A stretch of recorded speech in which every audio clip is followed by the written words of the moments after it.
Claudia Sheinbaum, jefa de gobierno de la Ciudad de México, nombró huésped distinguido a Evo Morales, expresidente de Bolivia.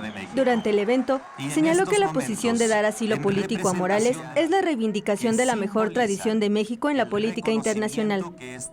Desde nuestra posición y como jefa de gobierno de la Ciudad de México y con la convicción de que represento un pueblo solidario y libertario, le decimos bienvenido Evo Morales a la Ciudad de México.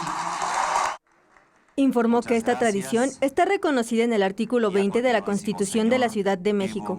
Evo Morales agradeció el nombramiento y resaltó que la decisión de dejar la presidencia fue un acto de paz para su pueblo, debido a que su familia y seguidores estaban siendo amenazados por parte de las autoridades. Informó que empezaron a llegar a las casas de sus familiares y seguidores amenazando y quemando sus viviendas. Dijo que confía en recuperar la democracia por medio del diálogo.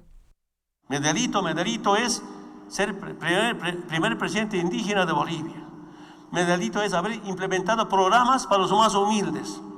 Esa reducción de la pobreza, extrema pobreza, impresionante. ¿Sabe cuándo va a haber paz?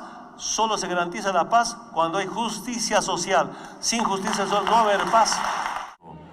Con imágenes de Liber Rodríguez, Mariana Sánchez, 21 Noticias.